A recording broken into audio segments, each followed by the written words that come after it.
대장님은 못 오시고 시상식 불교를 문화사님 두시잖아요. 미리 지금 뵙고 가셨어요. 시상식 때문에. 그 여기서 늘 길인가 봐요. 이런저런 행사가 없네요. 그냥 막 네.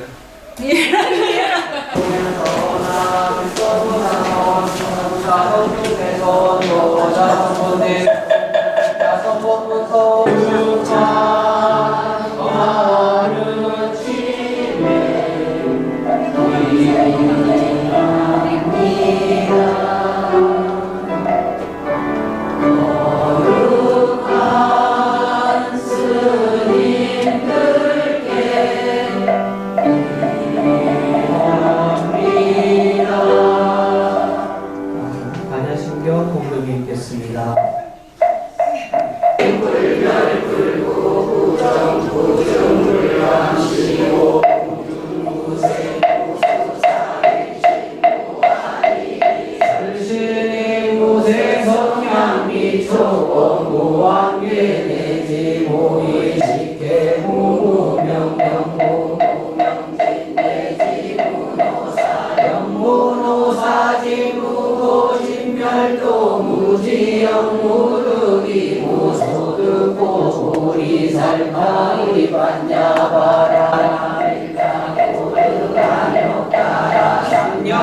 삼보리고디 반야바라밀나 시대 신주 시대 명주 시무상주 시무등등주 능계일체고인 제고라고 설반야바라밀나 주는 설주와라 제야제바라 제바라 승가제 모지사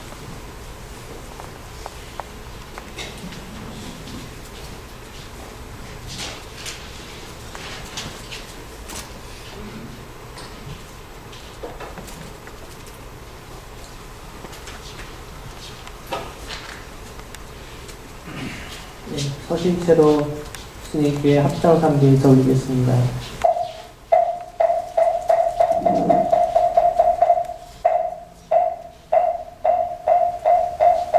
앉아주시기 바랍니다.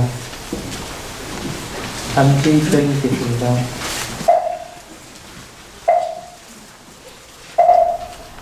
예, 오늘 법회의 법사스님은 귀한 신스님이십니다. 스님께서는 대한불교조계종 고시위원장이시며 현재 특수사 반향 기재에 주속하고 계십니다. 앞에서 말씀드렸듯이 오늘 법회는 스님께서 2년 6개월간 강의하신 불교방송 수립 프로그램 지한 스님의 정정 공부를 회양하는 시간입니다. 오늘의 회양을 기념하고요. 또 스님께 감사의 인사를 올리는 뜻에서 꽃다발 지변이 있겠습니다.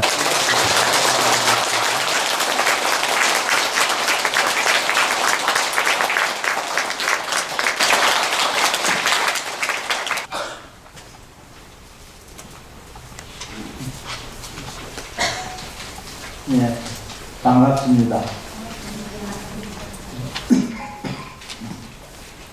제가 불교 방송에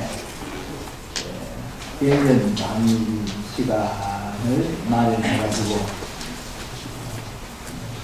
아까 소개한 대로 얼마 동안 했더니 이제 잘렸어요. 워낙에요. 그래놓고 이제 태양도표를 한다고 하면 또 서로 오는 김에 오라 이래서 이제 오늘 이렇게 오게 되었습니다. 불교 방송은 온 우리의 부처님 법음을 전하는 역할을 하죠. 불교가 내게 무엇인가 꼭 생각해 보시는지 모르겠습니다만 불교를 독실히 믿는 불자에게 있어서는 불교가 내 마음의 고향입니다. 불교가 내 마음의 고향이에요. 사람에게는 세 가지 고향이 있다고 해요. 보통 우리가 태어난 마을을 고향이라 하잖아요. 사람 만나면 고향이 어디십니까? 이렇게 질문을 하는 수도 있죠. 도시 이름을 대해서 부산이 내 고향이다, 서울이 내 고향이다, 또는 뭐 시골, 마을을 내 고향이다, 이렇게 말할 수 있습니다. 태어난 장소, 지리적인 공간, 이걸 보통 우리가 고향이라 하는데, 또 다른 고향은 나를 낳은 부모를 고향이라 해요. 부모. 부모 슬하를 떠나서 멀리 사는 사람들은 부모 생각을 안 할 수가 없어요. 철륜, 윤리, 이런 의미의 고향이라고 말할 수 있죠.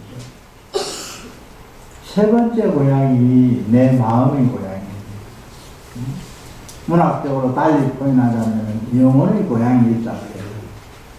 그래서 불교는 세 번째 고향, 내 마음의 고향이다, 이렇게 말씀드릴 수가 있습니다. 사람이 고향 생각을 제일 많이 하게 된답니다. 사실 고향 그리운 곳이죠. 언제라도 고향 생각을 할 때는 그립죠. 그만큼 마음이 순수해지고 정서적으로 포근해진다고 말할 수 있을 것입니다.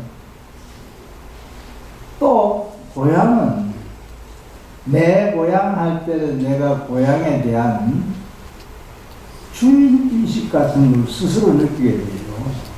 내 고향이다, 거기가 내 고향이다 할 때는 그 고향은 남의 고향이 아니고 내 고향이니까 고향에 대한 자기 스스로의 주인의식 같은 것이 생겨난다고 볼 수 있을 것입니다. 그래서 불교가 내 마음의 고향일 때 항상 나는 불교의 주인이 되는 거예요. 이 말을 하기 위해서 말씀을 꺼냈습니다. 내가 불교의 주인이다. 그런데 간혹 불교를 관광하는 사람들이 그 찾아가면 경치를 구경하고, 아, 경치가 좋다, 이렇게 이제 순간적으로 느끼고 객관적으로 생각하고 마는 것 같은 이런 경우가 있어요. 불교는 사이트시잉을 하는, 관광을 할 때 보는 경치가 아닙니다.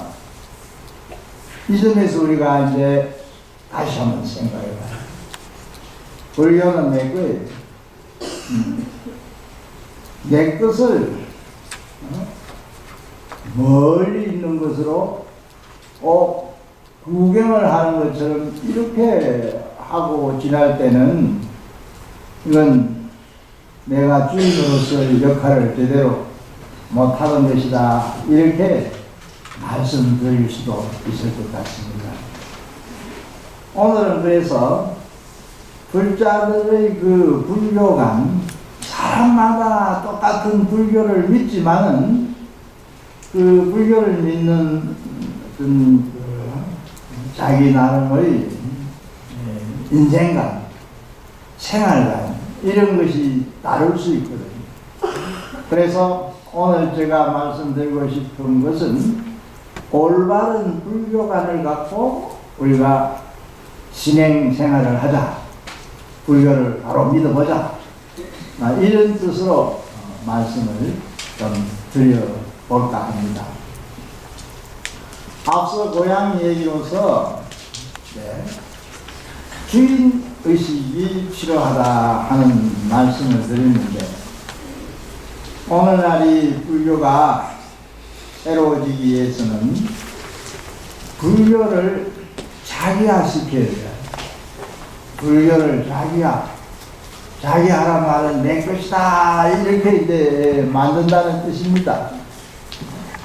앞서도 비유로서 말씀드렸습니다마는 어떤 사람이 강가에 가 있습니다. 서울에서도 이제 이 한강이 흐르고 있지 않습니까? 어디 어떤 신도님을 만났는데 이사를 해가지고 그 반포 어느 동으로 이사를 다시 하셨는데 한강이 잘 보인다고 그래요. 한강 보는 경치가 아주 좋다 이런 말을 들은 적이 있습니다. 우리는 그렇게 참 강을 바라보면서 정서적으로 좋은 그런 생각을 하는 수도 있고 또 순간적으로 뭐 마음이 좀 순화가 된다 할까 이런 것을 느낄 때도 있을 것입니다. 그러나 강물은 바라만 보아서는 강물을 내가 직접적으로 이용할 수는 없습니다. 그렇잖아요. 강을 바라보고 강이 참 맑다 또는 경치가 좋다 이런 얘기를 아무리 자주 한다 하더라도 내가 강물을 이용하는 것은 아니다 이 말이에요. 강물을 이용하는 경우는 강가에 가서 강물에 손을 넣고 손을 씻어 본다든지 또는 더운 여름이 경우에 목욕을 한번 해본다든지 또는 그 강물을 길러와서 내가 가꾸는 꽃밭에 물을 줘본다든지 농사 짓는 사람은 또 재배하는 농작물에 물을 주어본다든지 이런 어떤 구체적인 행위가 있어야 강물을 이용하는 것이 되죠. 불교를 진행하는 것도 그와 같다는 얘기입니다. 물론 강둑에 앉아서 흘러가는 강물을 바라보고 시인들은 시를 지을 수도 있을 것이고 화가들은 그림을 그릴 수도 있을 것입니다. 그러나 이런 경우도 강물을 직접 내 피부에 닿게 하는 행위라고는 볼 수 없지 않겠습니까?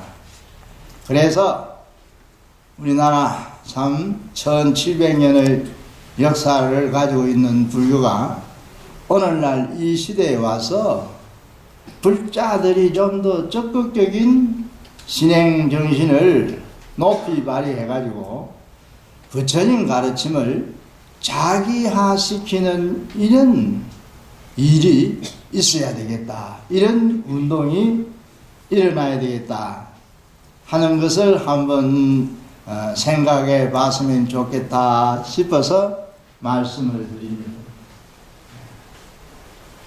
우리 속담에도 구슬이 서말이라도 깨어야 법이다 이런 말이 있죠. 불교가 아무리 좋은 종교라 하더라도 나하고 직접 관계가 없다면 그건 내 자신에게 크게 도움이 되는 일이 되지 못한다고 말할 수 있을 것입니다. 그래서 이제 불교를 좀 더 내 것으로 만들자. 불교를 멀리 있는 내가 여행을 하면서 경치를 구경하는 하는 것처럼 그렇게 생각하지는 말자.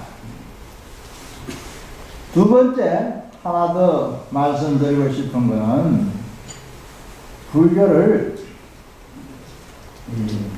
내 일상생활에 실천하는 그런 진행 활동이 지속적으로 이루어져 나가야 합니다. 때로는 일을 해야 되고, 때로는 그때 공부를 하는 경우도 있고, 밤에는 또 잠을 자게 되죠. 사람이 보통 하루 생활을 하면서 시간을 쓰는 걸 구분해서 말하면 지금 말씀드린 대로 밥 먹는 시간도 있어요. 그 다음에 일하는 시간, 또는 뭐 학생들 경우에 그렇게 말할 수 있습니다만 공부하는 시간, 또는 뭐 쉬는 시간, 또 밤에는 앞서 말씀드렸습니다만 잠을 자는 시간. 그래서 이제 하루의 일상생활 가운데 시간을 뭐 하는 시간이냐 구분해 보면은 한 4가지로 이렇게 구분할 수 있어요. 하루 24시간 가운데 불교하는 시간이 있어야 돼요. 불교하는. 밥 먹는 시간이 있어야 되고, 잠자는 시간이 있어야 되고, 일하고 쉬는 시간이 있어야 되듯이, 불교하는 시간이 있어야 됩니다. 뭐 어떻게 하느냐? 쉽죠? 아침에 일찍 일어나서, 불교 여러 가지 수행법이 있는데, 연구를 한다든지, 진언을 애면서 주력을 합니다. 이런 것을. 주력을 한다든지, 또 특별한 경우에 각 가정에서도 108배 정도의 예배를 드리는 수도 있습니다. 또 참선을 시간을 뭐 10분을 해도 좋고 20분을 해도 좋고 꼭 시간을 오래 해야 되는 것은 아니겠죠. 또는 경전을 읽는 독경 시간이라든지 쓰는 사경 시간. 그래서 하루에 밥을 먹는 시간이 있듯이 불교하는 시간이 있어야 된다. 이게 이제 불교의 생활의 그 모습이라고 볼 수 있겠죠. 그래서 불교가 자기화되고 생활화될 때 그때는 불교의 이익을 얻게 됩니다. 불교에서 내게 미쳐오는 이익이 있다. 그 이익은 간단히 설명할 수는 없습니다.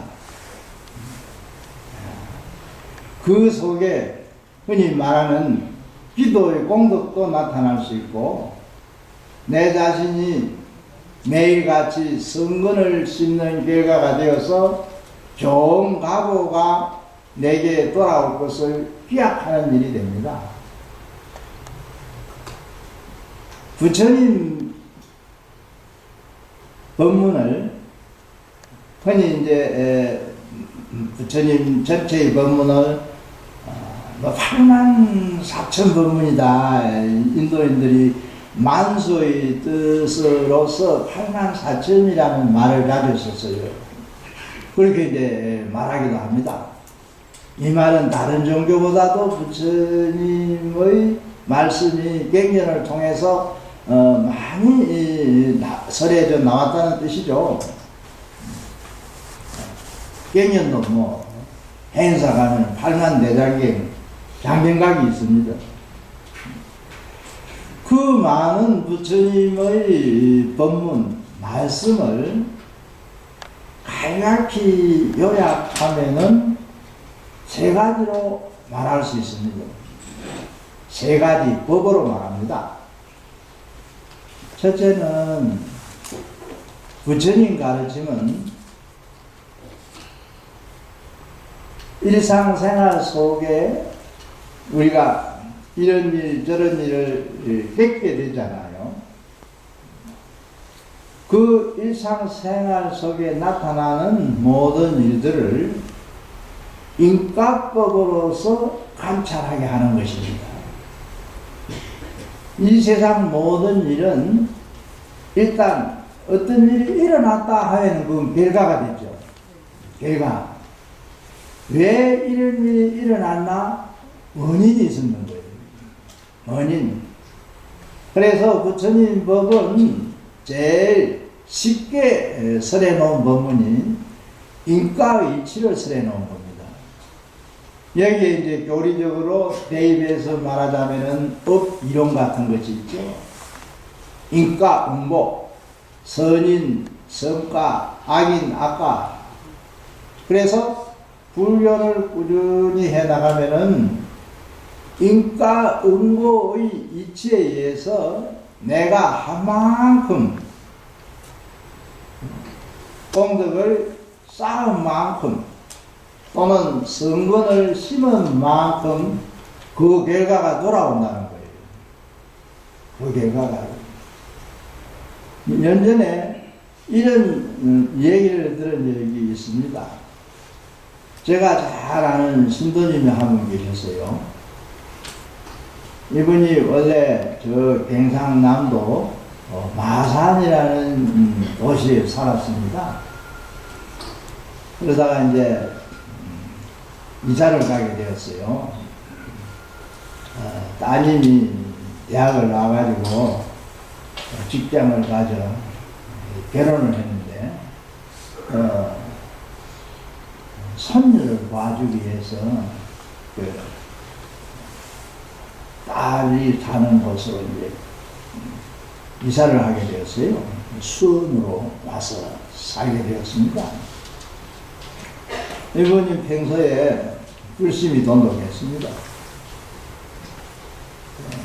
그래서 이제 그 사이되는 이하고 따님은 결혼하고 아기를 낳았는데도 직장을 그대로 다녔어요. 이제 예손녀 되죠. 손녀를 빌려주었다가 그 전에 딸이 그 손녀를 낳기 전에 아주 참 위험한 일이 있었습니다.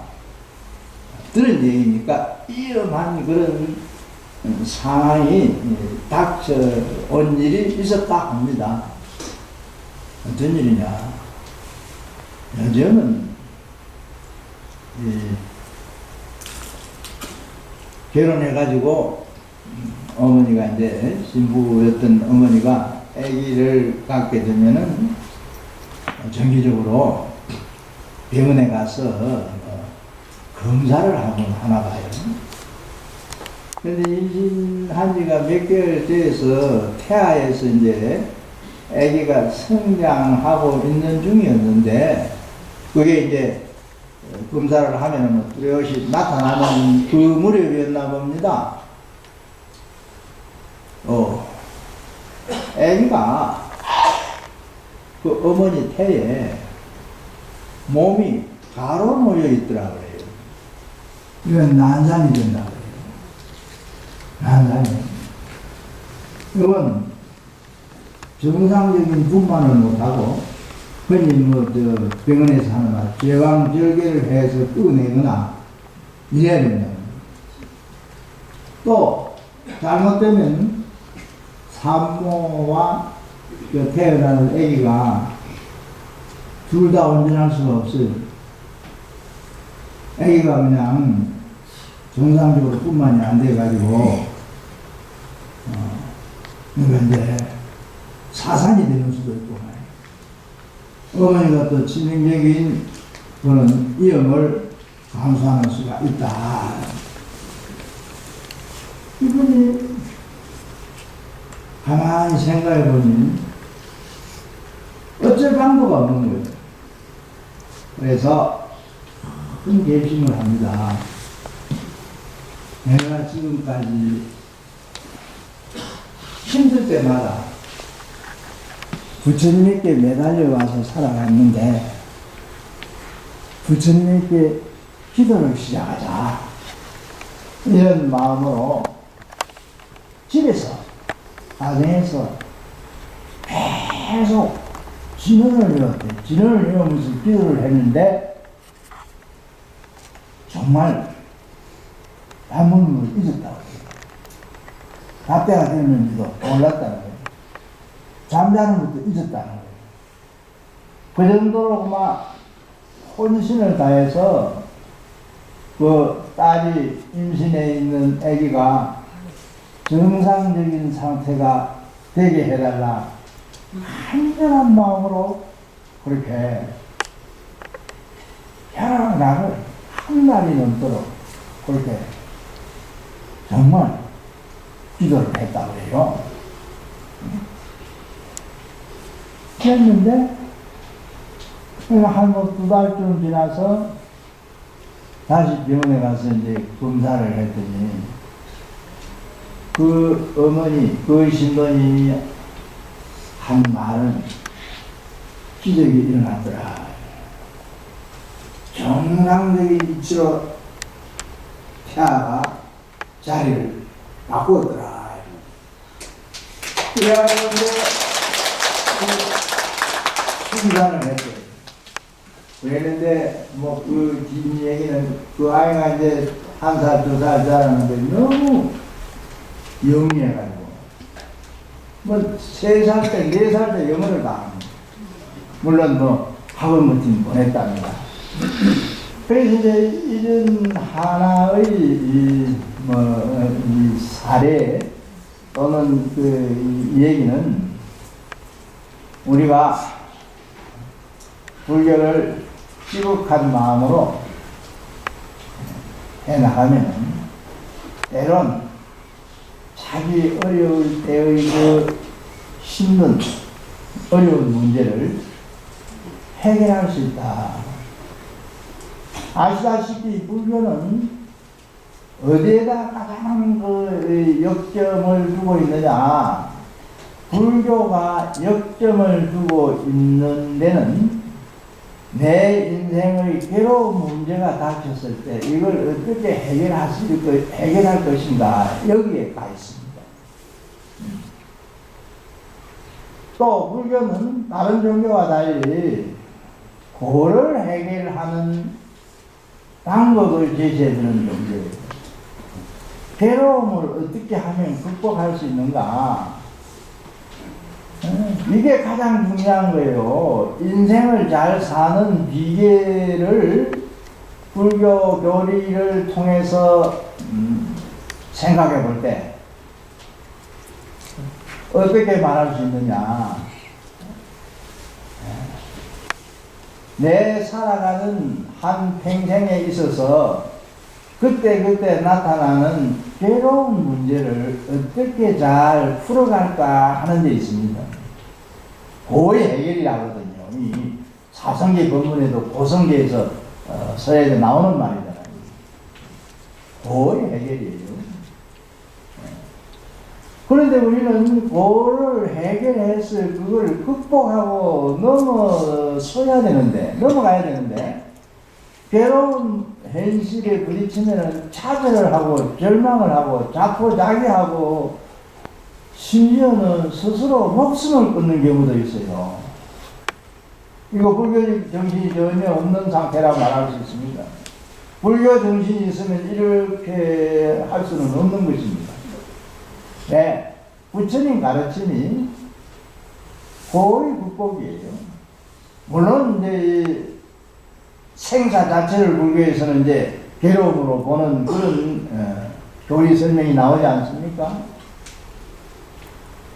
그런데 우리는 조금만 내가 괴로워질 때 마음이 어두워지고 불만스러운 상태, 절망하는 상태가 되어서 내 가슴에 답답함이 짓누르면서 거기에서 그냥 악한 의지가 솟아나기도 합니다. 악의지, 악의지 가입한 34나라 가운데 자살률이 제일 1위라 해요. 그게 12년 동안 계속 되어왔다는 게 텔레비전 뉴스에 나온 얘기입니다. 우리나라가 잘 사는 나라에 속하는 나라라고도 말합니다. 뭐 경제력이 세계에서 12, 3등 된다 이런 말도 언론을 통해서 이미 나왔었고, 그런데 세계에서 12년 연속으로 자살률이 제일 높은 나라다. 이건 뭘 말하는 거예요?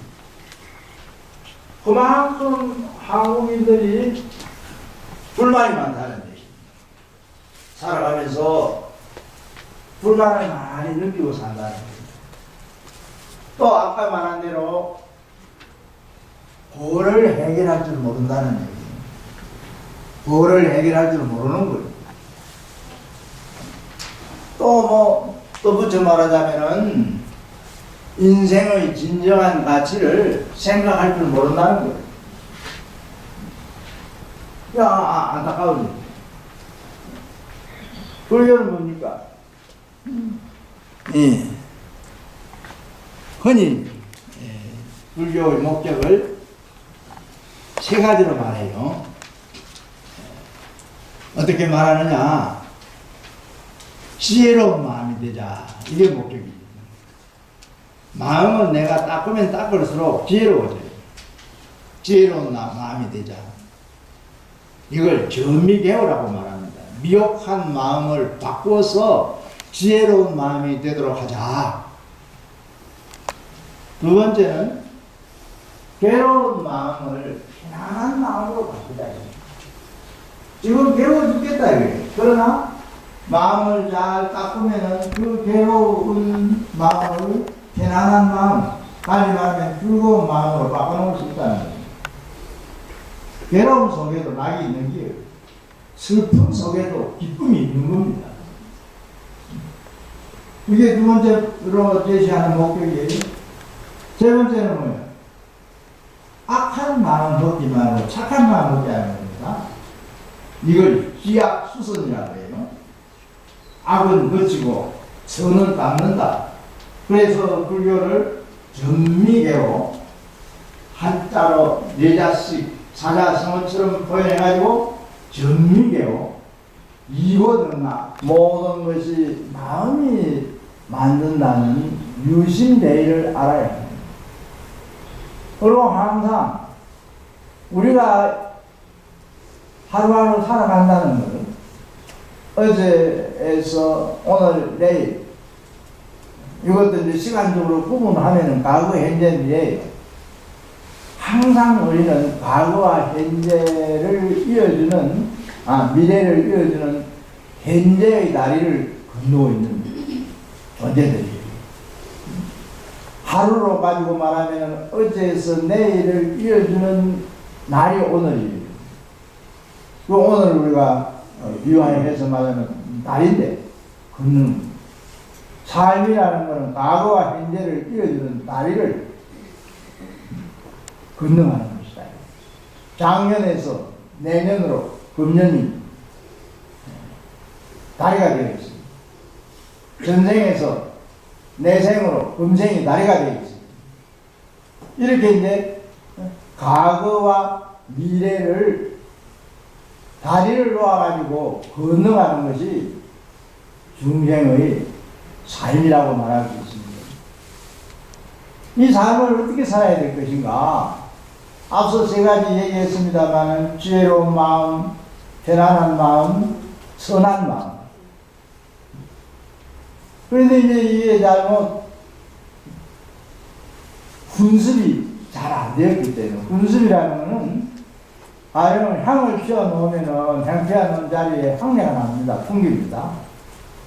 또 더러운 오물을 놔놓으면 그 주위에 악취가 난다. 그렇듯이 우리 마음도 환경에 훈습이 되는 경우가 있어요. 대성기실론 같은 데서는 마음이 진여로 훈습이 되고 무명으로 훈습이 된다. 이 훈습을 두 가지로 크게 구분해서 설명하기도 합니다.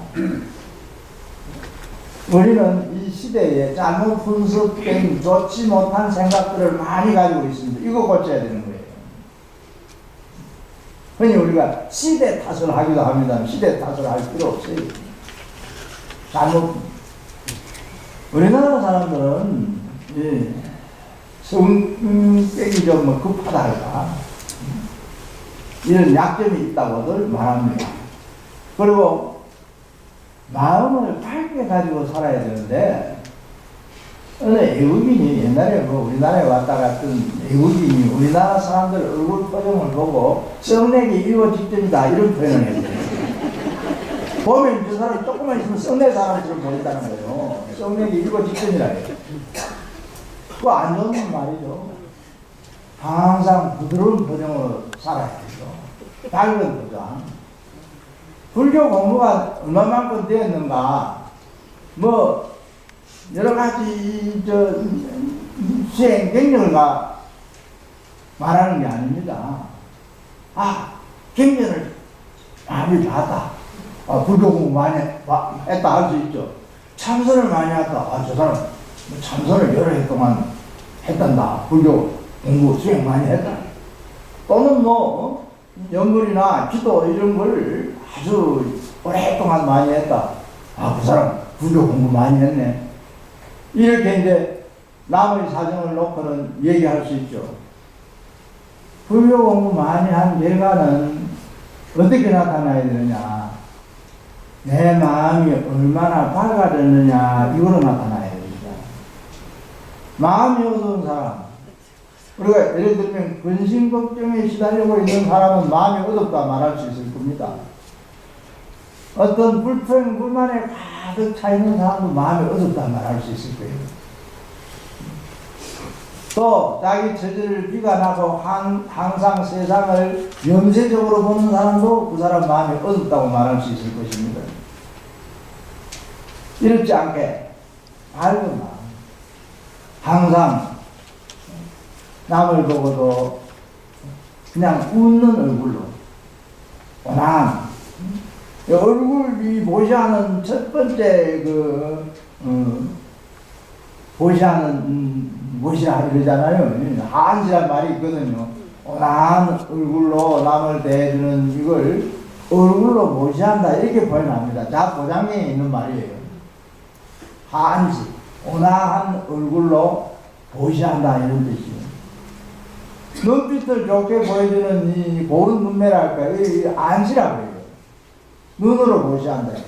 그리고 우리 얼굴이 이미 얼굴 자체로서 보시를 하고 눈으로서 보시하는 거예요. 손가락도 보시를 하는데 이 짓이란 말이 있거든요. 예를 들면 누가 길을 물었을 때, 아, 저렇게 가십시오. 손가락으로 길 방향을 가르쳐주는 걸 그 짓이라 합니다. 요즘은 뭐 버스나 지하철 타도 옛날처럼 자리를 양보 잘 안 해주죠. 옛날에는 젊은 사람이 나이 많은 어른이 탔을 때는 자리를 양보해주는 게 그게 예를 갖추는 거거든요. 그런 경우 자리 양보해주는 걸 자상시라 합니다. 네, 자상시. 또 뭐 남의 일에 호의적인 관심을 보여주고 남이 잘못됐다는 소식을 들으면 안타까워하면서 잘되기를 은연중 마음속으로 빌어주는 이 마음을 신시라 합니다. 그러니까 우리가 일상생활 속에서 쉽게 말해서 돈을 한 푼도 안 들이고도 보시를 할 수 있다, 이런 말이 있습니다. 그래서 이러한 생활의 습관이 길어져야 된다는 거예요. 이렇게 될 때 불국토가 이루어지는 것이지, 맨날 간에게 읽어지고 그런 버정으로 살면 안 된다, 이거예요. 1960년대 인도 대통령을 지났던 나드 크리슈난이라는 분이 있었어요. 이분은 원래 철학자 출신입니다. 영국 명문대학 옥스퍼드에 동양인 최초로 철학 교수를 역임했던 분이에요. 이분이 이제 1960년대 중반, 그러니까 그 50년 전이죠. 인도 대통령을 지냈어요. 이분은 인도 사상을 여러 가지 저술을 통해서 서양에 많이 소개한 분으로 알려져 있습니다. 우리나라도 이분의 저술이 전지행식으로 소개되어 있어요. 그 저술 가운데 서가모니 생애를 써놓은 책이 있다고 해요. 전기행식으로. 그 구절에 나온 말을 다른 사람들이 글을 쓰면서 많이 인용하더라고요. 그 인용한 말이 뭐냐, 서가모니 부처님에 대해서 그분이 쓴 포엠이에요. 인류 역사상 이 세상에 태어나서 죽을 때까지 한 번도 화를 내본 일이 없는 사람이다, 이렇게 묘사를 했대요. 성아버님 부처님을 물론 뭐 우리가 안 봤으니까 모르지만 교회는 이 세상에 태어나서 죽을 때까지 한 번도 화를 내본 일이 없는 사람이다. 이렇게 이제 표현을 했다는 거예요. 어찌 제가 뭐 기분 나쁜 날 하다 한번 내봐야지 뭐 그렇게 좋은 일이라고 우리 반론을 제기하는지 모르지만 사실은 안 할 필요가 없거든요. 전에 언젠가는 그 의사가 정신건강 뭐 이생에 대해서 얘기하면서 그분은 사람이 화가 날 때는 화를 한번 내야 된다. 그래 건강이 좋다. 이렇게 반대로 말하는 경우가 있더라고요. 그때 내가 저 사람도 불교를 모르는 사람이라 저런 얘기하나 이런 생각을 순간적으로 한 적도 있었습니다. 물론 뭐 또 경우에 따라서는 그런 말도 일리가 있겠죠. 꼭 차가 드는 것보다도 막 한번 빡들고 막 발산해버리는 게 좋다 이렇게 말할 수도 있을 것 같습니다. 그러나 마음이 항상 불교가 개정해 아까 잠시 말했습니다마는 윤리 얘는 윤리거든요. 윤리적으로 옳은 일 정의롭게 살아야 돼요. 정의롭게 안 살아가는 나라가 지금 어려운 거예요. 정의롭게. 이게 윤리 어떤 도덕성의 건전함. 종교가 어떤 면에서 가치를 가지느냐. 종교를 가지고 사는 사람, 불교를 믿는다. 또는 뭐 다른 종교도 있잖아요. 종교인들은 비종교인보다는 윤리적으로 좀 앞서야 된다는 거예요. 그런데 반대로 종교를 잘못 믿으면 오히려 건전한 상식을 갖지 못하고 오히려 비윤리적이 된다는 거예요. 이 반대 현상이죠. 그 문명이 발달할수록 그 사회는 비윤리적으로 기울어진다는 말도 있거든요. 사상가들이 하는 얘기입니다. 작은 집은 너무 발달해니까 비윤리적으로 되는 거잖아요. 돈이면 다 된다고 생각하고. 그래서 이제 그러한 도덕적인 어떤 신념 혹은 신조로서 정의, 올바른 뜻을 지켜나갈 수 있는 그 용기, 의지 이게 있어야 되고 마음은 항상 편안하게 안정되어 있어야 돼요. 어렸을 때 북이나 저래로 가끔 불러서 있었어요. 헛다리 탔대. 근데 어린 농자생이 시자로 있었는데 그냥 헛다리 불타는 걸 보고 뛰어와가지고 말이야. 밖에서 막 스님 큰일 났습니다. 그냥 비명을 지르듯이 헛다리 불이나 타고 있습니다. 그 아이의 구하는 말을 들은 나온 스님이 그 아이에게 한 말이 야 이놈아 불이 났으면 났지 네가 왜 숨 넘어 놔두고 가느냐 이렇게 말해요. 불이 났으면 났지 네가 왜 숨 넘어 죽겠다 이 말이요. 그걸 뭐 나무에다가 이런 여유 물론 불난 걸 가만히 놔두고 타도록 버려두라 이런 말은 아니고 그 다급하고 이급한 순간에도 마음을 다뤄가지고 있어요. 흥분이 되거나 어떤 놀란 마음이 돼가지고 불안한 상태가 되면 안 되는 거잖아요. 어느 전에 도둑이 들었습니다. 옛날에는 도둑이들 복식을 붙여갔어요. 절 방에 들어가가지고 쌀 한 가마를 이렇게 도둑이 훔쳐내가지고 집에 이렇게 올렸어요. 그런데 이제 욕심심이 짜득하니 쌀이 무겁습니다. 찌개를 빌라니까 무거워서 찌개 밑에 안 떨어지는 거예요. 젖지지가 않는 거예요. 그때 누가 힘을 주거라. 지게를 밀어주는 사람. 모스님이 거절해. 모스님이 방에 뭐 훔쳐가는 소리가 나다가 깨보니 도둑이 쌀 하나만을 딱 찌개에 찌어놓고 찌어주고 일어나는데 찌개 따위가 안 떨어져. 그래서 뒤에서 여유. 물론 뭐 이런 것은 특별한 경우의 얘기지만은 아니요. 너무 그때 사회에 나타나는 어떤 경계에 우리가 마음이 흔들려가지고 어제 말하면은 자기 이 페이스, 정신적인 그 페이스를 잃어버리는 상태가 되어서는 안 되는 것이거든요.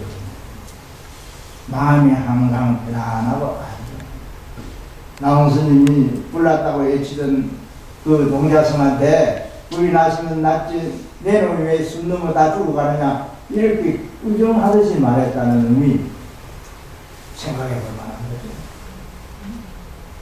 그 다음에 지혜라는 게 또 뭐냐 아까 얘기했습니다. 마음 밝은 게 지혜입니다.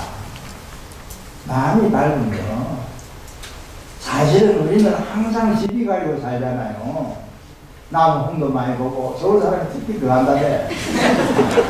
서울 사람 잘하는 건 나무 홍 잘 보고 지자람 잘하고 나는 부산 쪽에 사는데 부산 사람들 덜 하거든요. 서울 사람만큼만 해요. 서울 사람들은 그냥 나무 홍 잘 보고 지자람 잘하고 다 그런 건 알겠죠.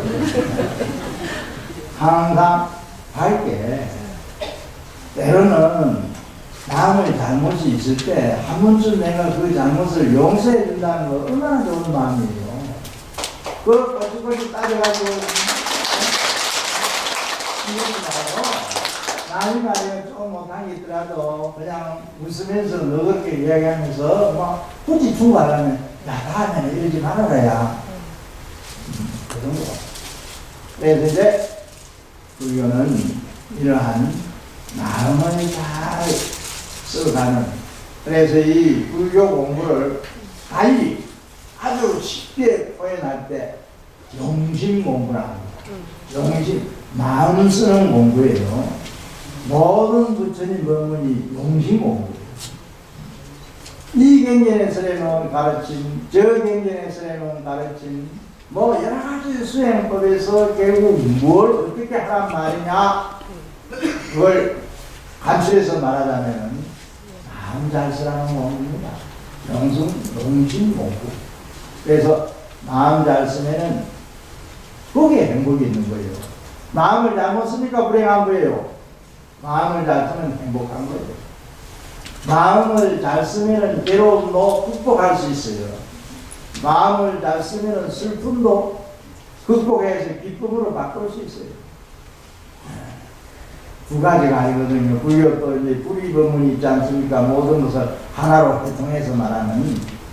그래서 마음 잘 씻어서 올 가을, 올 겨울 잘 보내시고 내년 새해 잘 맞이하셔서 복되게 사시기를 바라면서 저 얘기를 이어서 줄이겠습니다. 감사합니다.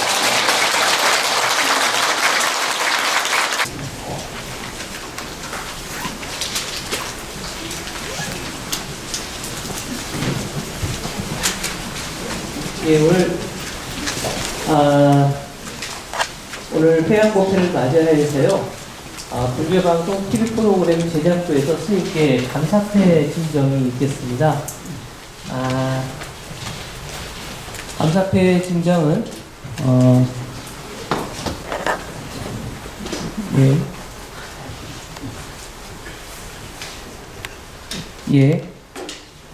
감사패 대한민국 조계종 고시위원장 지안스님의 경전공부 진행. 한국불교를 대표하는 대강백 지안스님께서는 2014년 6월부터 2016년 10월까지 BBS 불교방송 TV와 라디오를 통해 지혜의 말씀을 전해주셨습니다. 이에 부처님의 가르침을 세상 곳곳에 전할 수 있도록 방송 포교에 크게 기여하신 노고의 깊은 감사의 말씀을 담아 2패를 드립니다. 불기 2560년 11월 2일 불기방송 사장 손상신 그리고 큰 박수 부탁드리겠습니다.